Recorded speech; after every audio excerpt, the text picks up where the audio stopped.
Coucou mes bonbons, on se retrouve pour un petit tuto make-up. Et vous le savez, comme à mon habitude, je prends le spray d'eau de rose de chez Younique afin de tonifier mon visage. Et je viens de l'hydrater, on n'oublie pas de l'hydrater. Et pour ce faire, rien de tel que la crème Biologie avec vos boosters. On pense bien, on masse, histoire de réveiller les cellules. Et juste avant de faire son make-up, on prépare son visage avec une bonne base. Et là, j'ai décidé d'utiliser la base pour visage neutre. Pour pouvoir faire mon teint aujourd'hui, j'ai décidé d'utiliser la Bébé Flawless qui est une bébé crème, donc mélange de pigments et de soins hyper hydratants. Pour venir corriger mes cernes, j'hésite pas, j'utilise un correcteur de teint très liquide mais avec une couvrance très forte qui est le correcteur de teint Mineral Touch. Et je fais bien sûr mes deux yeux avec la couleur qui se rapproche le plus de votre carnation. Une fois que j'ai fait ça, j'hésite pas aussi à venir camoufler les petites imperfections ou à venir illuminer légèrement les zones désirées.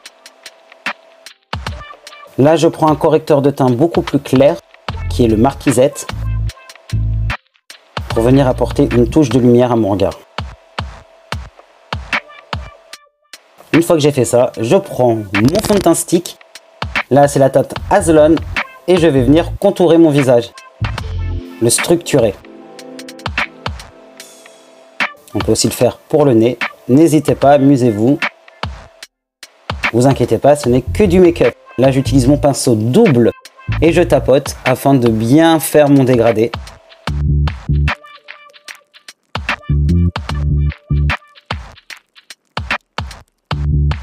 Pareil pour mon nez.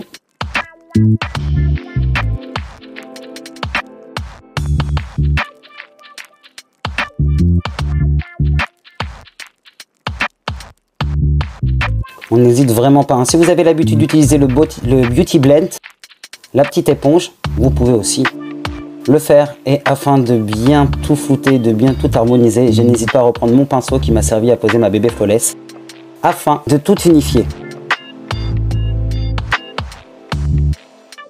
Je prends mon correcteur de teint plus clair et je viens éclaircir ma paupière. Ici, il s'agit de Marquisette. Je dépose la matière un petit peu au niveau du sourcil.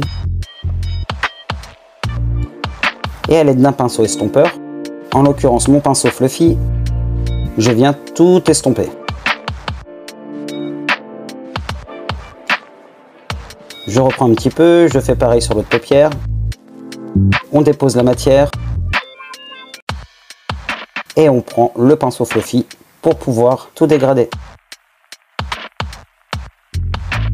Pour venir fixer, j'ai décidé de prendre mon fond de teint poudre pour venir bien fixer le correcteur de teint.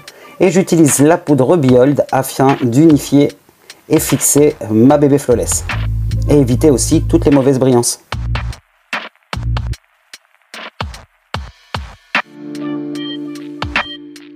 On va s'occuper des yeux. J'ai décidé de prendre un fard dans les teintes orange pêche qui est le fard Impish. Je le dépose en tapotant au niveau du creux de ma paupière et je viens de le dégrader par des petits mouvements de droite à gauche. Je fais pareil sur l'autre œil. Et là, je viens utiliser une couleur intermédiaire. Et je viens utiliser le Jalouse.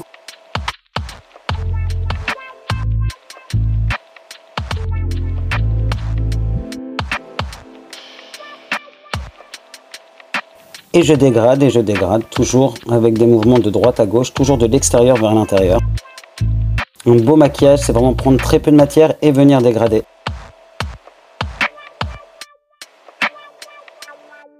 Pour donner un effet plus profond, je n'hésite pas à utiliser une couleur vraiment très forte. Et là, pour ce fait, j'utilise le Fervent, qui est une couleur brique.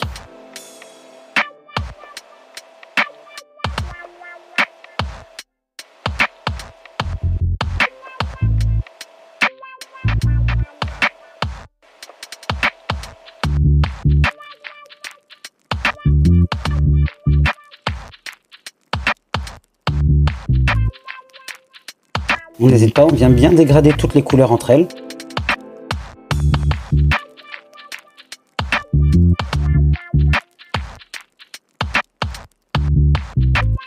Là, je viens reprendre un peu de mon correcteur de teint Marquisette et j'en remets sur ma paupière au coin interne.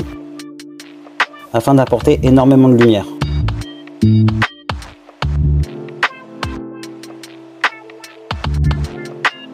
Bien sûr, on tapote et on vient dégrader. Là, je reprends le pinceau double, mon pinceau double, avec mon côté qui m'a permis à poser le correcteur de teint au début. Pour venir donner un peu plus de luminosité, là j'utilise un fard qui est dans les teintes sable, qui est le Huntless. On va s'occuper des sourcils, parce que vous le savez, il n'y a pas de belle mise en beauté sans sourcils bien dessinés. Et je vais les dessiner naturels dans une teinte couleur blonde, qui est une couleur poudrée.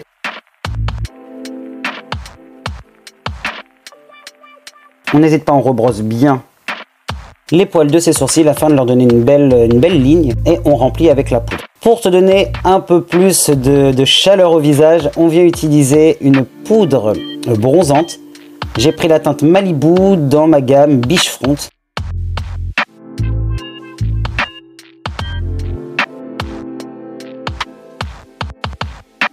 Pour parfaire mon teint, je viens prendre un petit blush, un blush au corail orangé, c'est la teinte Sweet. Je le dépose délicatement au niveau de ma joue et je remonte afin de bien dégrader. Et bien sûr, il n'y a pas une mise en beauté sans des belles lèvres, qui est un beurre à lèvres, et je l'ai pris en teinte Scenic Drive.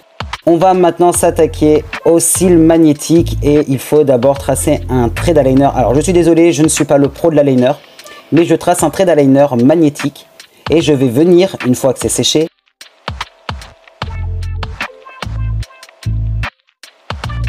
passer du mascara afin déjà de bien placer vos cils comme il se doit. On met une petite couche de mascara et là, attention, on prend ces cils magnétiques et on vient les poser. Vous allez voir, ça adhère tout seul. Avec ce petit applicateur, il y a un petit peigne. On n'hésite pas à rebrosser bien les cils pour les mélanger avec ces cils magnétiques. Je reprends mon mascara et je viens les plaquer entre eux à l'aide d'un crayon brun et d'un crayon noir, en l'occurrence le Fervent et le Proper. Je prends mon pinceau repli de l'œil et je viens tracer une ligne sur mes ras de cils inférieurs. Je reprends mon crayon Proper qui est le crayon marron et je viens en mettre à l'intérieur de l'œil. Voilà les amis, j'espère que ça vous aura plu, n'hésitez pas à vous abonner. Tchuss!